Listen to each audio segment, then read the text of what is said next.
नारायणं नमस्कृत्य नरं चैव नरोत्तमं देवीं सरस्वतीं व्यासं ततो जयमुदीरये।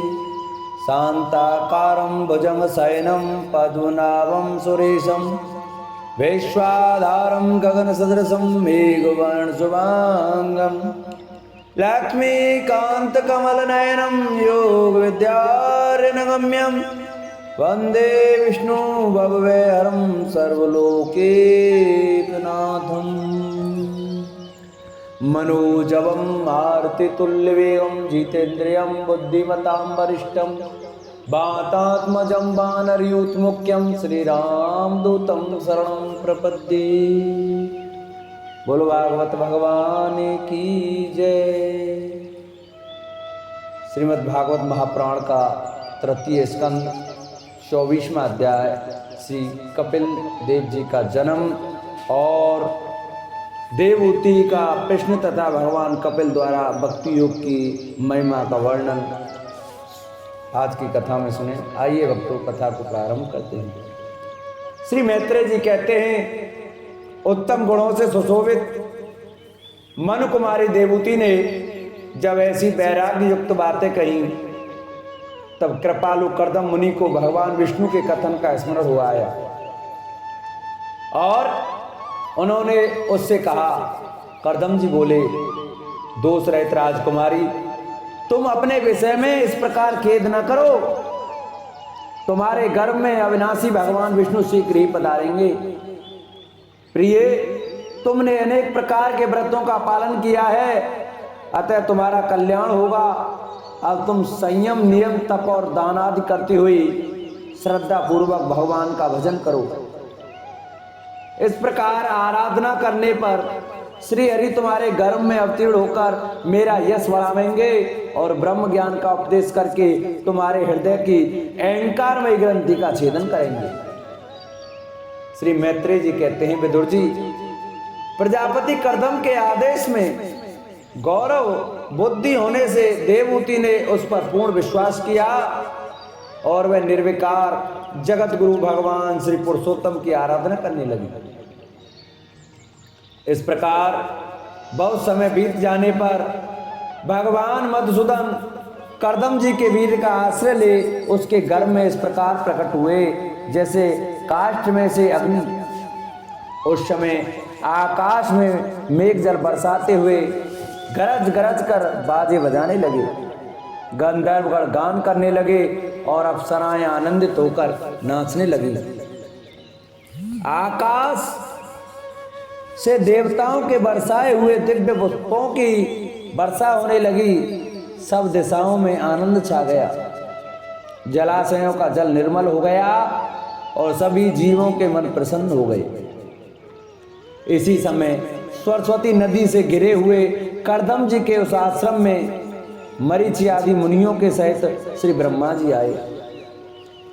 शत्रुदमन विदुर जी, स्वतः सिद्ध ज्ञान से संपन्न अजन्मा ब्रह्मा जी को यह मालूम हो गया था कि साक्षात परम ब्रह्म भगवान विष्णु सांख्य शास्त्र का उपदेश करने के लिए अपने विशुद्ध सत्वमय अंश से अवतीर्ण हुए हैं।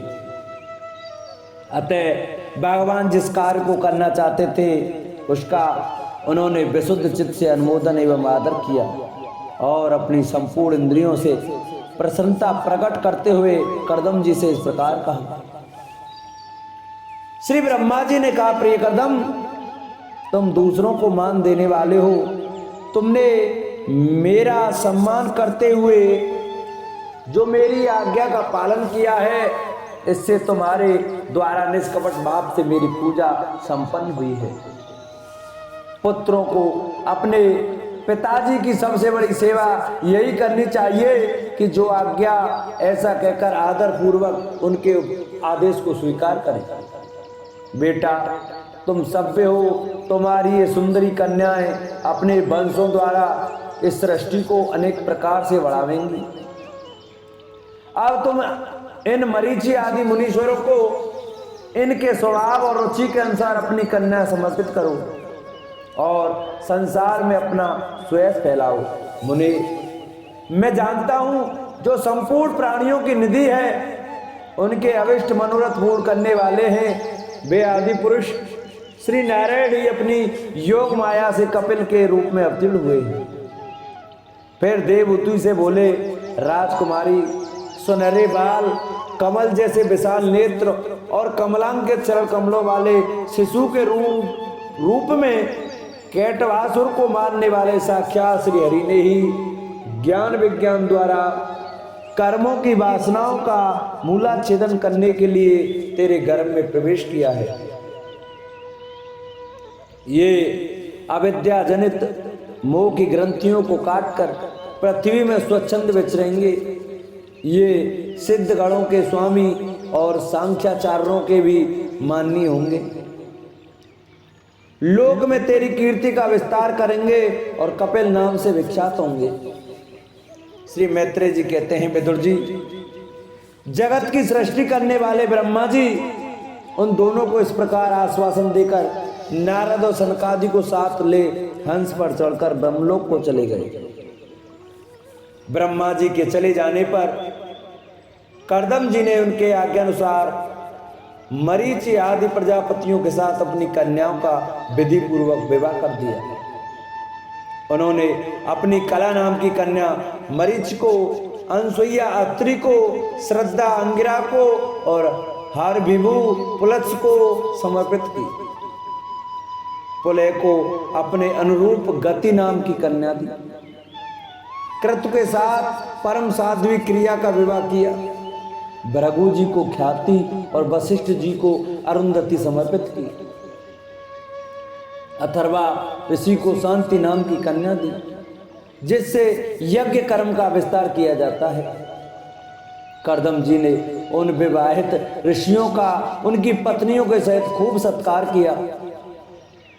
विदुर जी, इस प्रकार विवाह हो जाने पर वे सब ऋषिगण कर्दम जी की आज्ञा ले अति आनंद पूर्वक अपने अपने आश्रमों को चले गए। कर्दम जी ने देखा कि उनके यहाँ साक्षात देवादिदेव श्री हरि ने ही अवतार लिया है, तो वे एकांत में उनके पास गए और उन्हें प्रणाम करके इस प्रकार कहने लगे, अहो, अपने पाप कर्मों के कारण इस दुखमय संसार में नाना प्रकार से पीड़ित होते हुए पुरुषों पर देवगण तो बहुत काल बीतने पर प्रसन्न होते हैं, किंतु जिनके स्वरूप को योगी जन अनेकों जन्मों के साधन से सिद्ध हुई सुदृढ़ समाधि के द्वारा एकांत में देखने का प्रयत्न करते हैं, अपने भक्तों की रक्षा करने वाले वे ही श्री हरि हम विषय लोलुपों के द्वारा होने वाली अपनी अवज्ञा का कुछ भी विचार न कर आज हमारे घर अवतीर्ण हुए हैं। आप वास्तव में अपने भक्तों का मान बढ़ाने वाले हैं। आपने अपने वचनों को सत्य करने और सांख्य योग का उपदेश करने के लिए ही मेरे यहाँ अवतार लिया है। भगवान, आप प्राकृतिक रूप से रहते हैं। आपके जो चतुर्भुज आदि अलौकिक रूप हैं वे ही आपके योग्य हैं, तथा जो मनुष्य सदृश रूप आपके भक्तों को प्रिय लगते हैं वे भी आपको रुचिकर प्रतीत होते हैं। आपका पाद पीठ तत्व ज्ञान की इच्छा से विमानों द्वारा सर्वदा वंदनीय है, तथा आप ऐश्वर्य, वैराग्य, यश, ज्ञान, वीर और श्री इन 6 ऐश्वर्यों से पूर्ण हैं। मैं आपकी शरण में हूँ। भगवान, आप परम ब्रह्म हैं, सारी शक्तियां आपके अधीन हैं। प्रकृति, पुरुष में तत्व, काल, त्रिविध, अहंकार, समस्त लोक एवं लोकपालों के रूप में आप ही प्रकट हैं, तथा आप सर्वज्ञ परमात्मा ही इस सारे प्रपंच को चेतना शक्ति के द्वारा अपने में लीन कर लेते हैं। अतः इन सब से परे भी आप ही हैं। मैं आप भगवान कपिल की शरण लेता हूँ। प्रभु, आपकी कृपा से मैं तीनों ऋणों से मुक्त हो गया हूँ। आप मेरे सभी मनोरथ पूर्ण हो चुके हैं। अब मैं संन्यास मार्ग को ग्रहण कर आपका चिंतन करते हुए शोक रहित होकर विचरूंगा।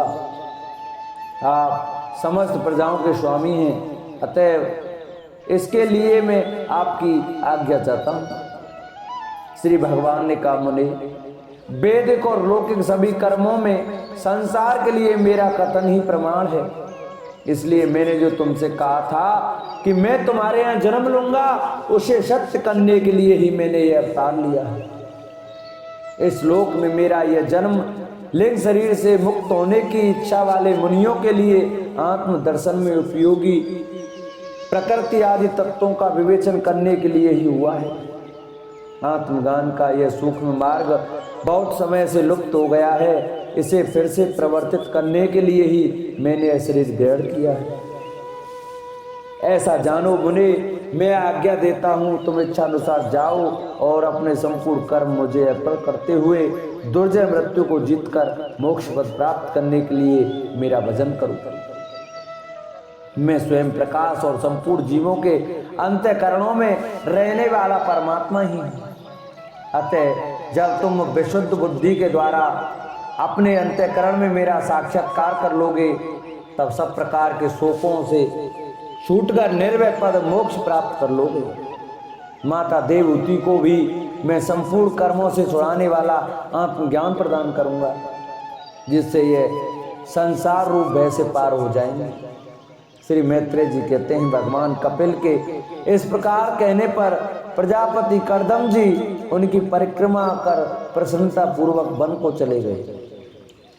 वहाँ अहिंसा में संन्यास धर्म का पालन करते हुए वे एकमात्र श्री भगवान की शरण हो गए तथा अग्नि और आश्रम का त्याग करके निसंगत भाव से पृथ्वी पर विचरने लगे। जो कार्य कारण से अतीत है, सत्वादि गुणों का प्रशासक एवं निर्गुण है और अनन्य भक्ति से ही प्रत्यक्ष होता है, उस पर ब्रह्म में उन्होंने अपना मन लगा दिया। वे अहंकार, ममता और सुख दुख आदि द्वंद्वों से छूटकर समदर्शी भेद दृष्टि से रहित हो सब में अपने आत्मा को ही देखने लगे। उनकी बुद्धि अंतर्मुख एवं शांत हो गई। उस समय धीर कर्दम जी शांत लहरों वाले समुद्र के समान जान पड़ने लगे।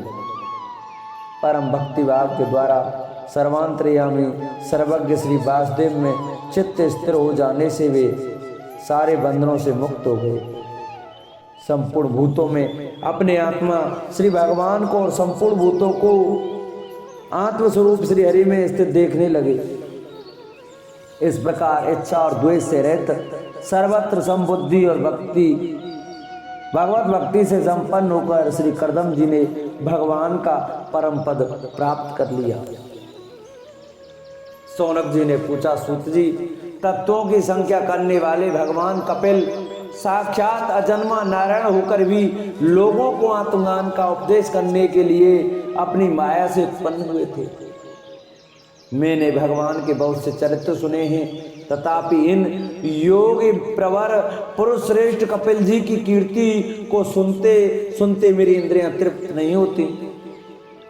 सर्वथा स्वतंत्र श्री हरि अपनी योग माया द्वारा भक्तों की इच्छा के अनुसार शरीर धारण करके जो जो लीलाएं करते हैं वे सभी कीर्तन करने योग्य हैं। अतः आप मुझे वे सभी सुनाइए, मुझे उन्हें सुनने की बड़ी श्रद्धा है।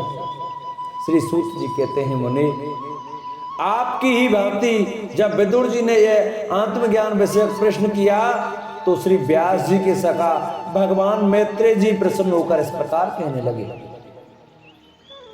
मैत्रेय जी ने कहा, विदुर जी, पिता के वन में चले जाने पर भगवान कपिल जी माता का प्रिय करने की इच्छा से उस बिंदुसर तीर्थ में रहने लगे।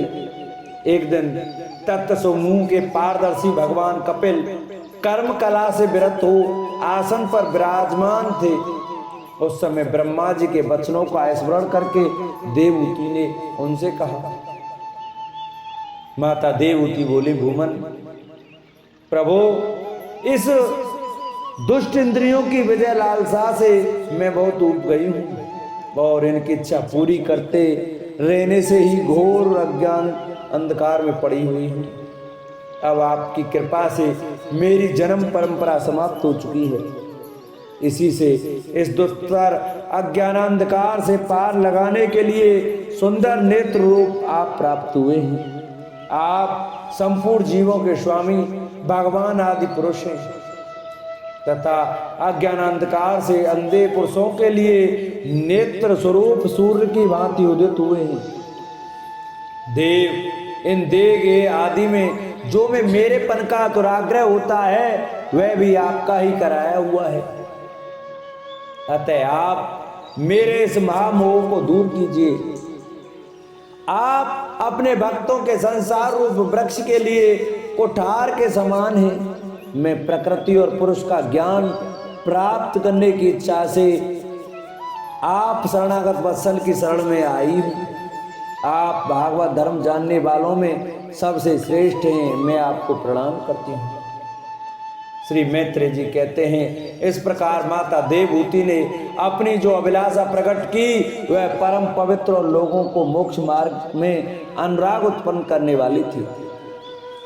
उसे सुनकर आत्मज्ञ सत्पुरुषों की गति श्री कपिल जी उनकी मन ही मन प्रशंसा करने लगे और फिर मृदु मुस्कान से सुशोभित मुखारविंद से इस प्रकार कहने लगे। भगवान श्री कपिल ने कहा, माता यह मेरा निश्चय है कि अध्यात्म योग ही मनुष्यों के आत्यंतिक कल्याण का मुख्य साधन है। जहाँ दुख और सुख की सर्वथा निवृत्ति हो जाती है, साध्वी सब अंगों से संपन्न उस योग का मैंने पहले नारद आदि ऋषियों के सामने उनकी सुनने की इच्छा होने पर वर्णन किया था। वही मैं आपको सुनाता हूँ। इस जीव के बंधन और मोक्ष का कारण मन ही माना गया है। विषयों में आसक्त होने पर वह बंधन का हेतु होता है और परमात्मा में अनुरक्त होने पर भी वही मोक्ष का कारण बन जाता है। जिस समय यह मन में और मेरेपन के कारण होने वाले काम लोभ आदि विकारों से मुक्त एवं शुद्ध हो जाता है, उस समय वह सुख दुख से छूटकर सम अवस्था में आ जाता है। तब जीव अपने ज्ञान वैराग्य और भक्ति से युक्त हृदय से आत्मा को प्रकृति से परे एकमात्र अद्वितीय भेद रहित स्वयं प्रकाश सूक्ष्म अखंड और उदासीन सुख दुख शून्य देखता है तथा प्रकृति को शक्तिहीन अनुभव करता है।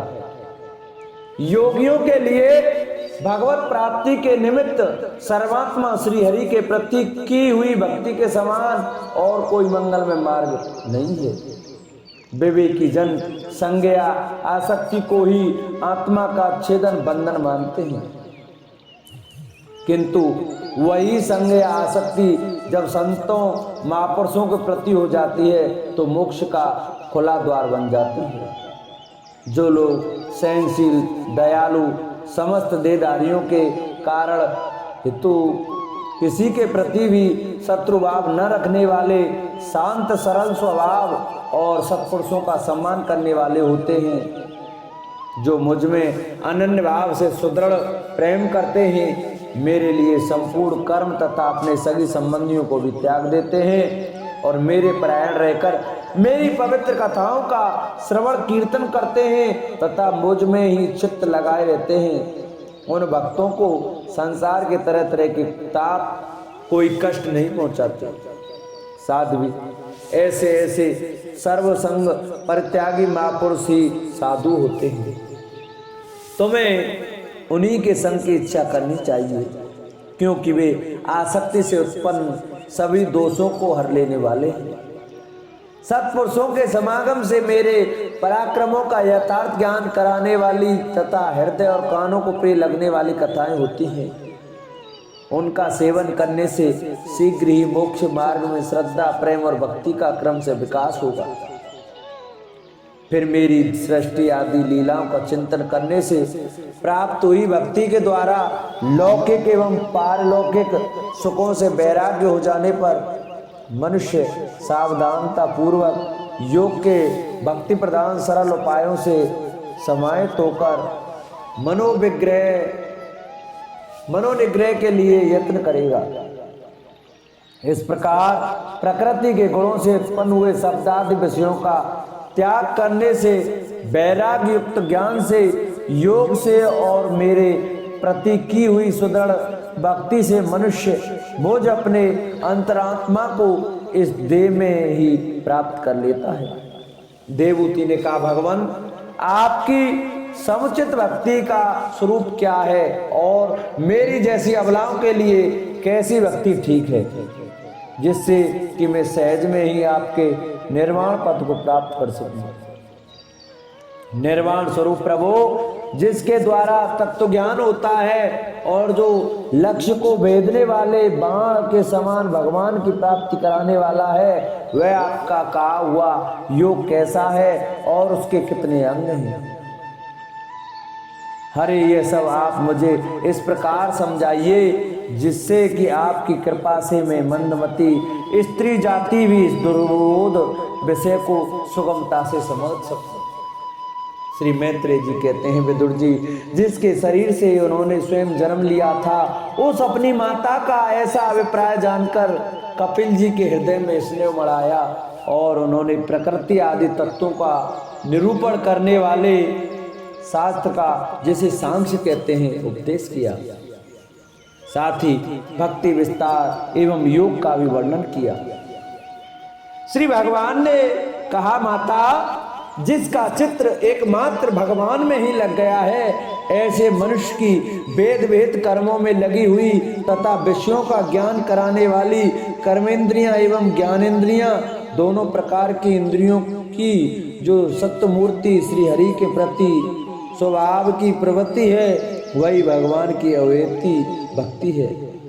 यह मुक्ति से भी बढ़कर है, क्योंकि जठरानल जिस प्रकार खाए हुए अन्न को पचाता है, उसी प्रकार यह भी कर्म संस्कारों के भंडार रूप लिंग शरीर को तत्काल भस्म कर देती है। मेरी चरण सेवा में प्रीत रखने वाले और मेरी ही प्रसन्नता के लिए समस्त कार्य करने वाले कितने भी बड़भागी भक्त जो एक दूसरे से मिलकर प्रेम पूर्वक मेरी ही परिक्रमों की चर्चा किया करते हैं और मेरे साथ एक ही भाव सायुज्य मोक्ष की जो इच्छा नहीं करते, माँ वे साधुजन अरुण नयन एवं मनोहर मुखारविंद से युक्त मेरे परम सुंदर और वरदायक दिव्य रूपों की झांकी करते हैं और उनके साथ सप्रेम संभाषण भी करते हैं, जिसके लिए बड़े बड़े तपस्वी लालायित रहते हैं। दर्शनीय अंग प्रत्यंग उदार हास विलास मनोहर चितवन और सुमधुर वाणी से युक्त मेरे उन रूपों की माधुरी में उनका मन और इंद्रियां फंस जाती हैं। ऐसी मेरी भक्ति न चाहने पर भी उन्हें परम पद की प्राप्ति करा देती है।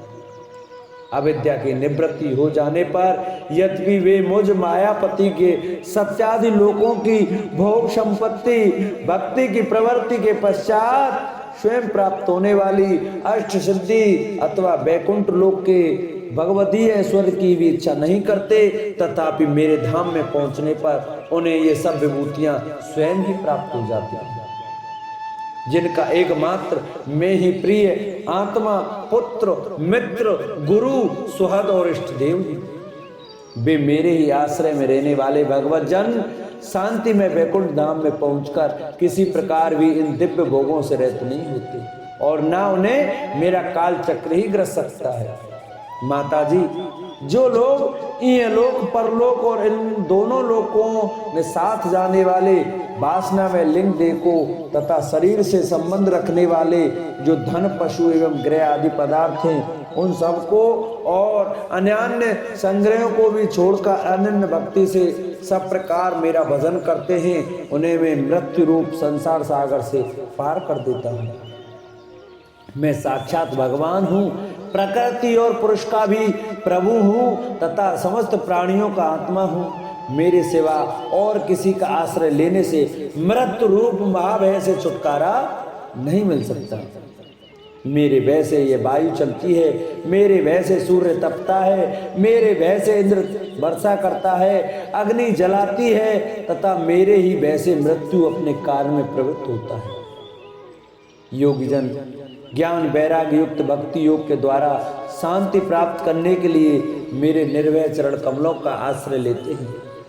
संसार में मनुष्य के लिए सबसे बड़ी कल्याण प्राप्ति यही है, ये उसका चित्त तीव्र भक्ति योग के द्वारा मुझ में लगकर स्थिर हो जाए। बोलो भागवत भगवान की जय।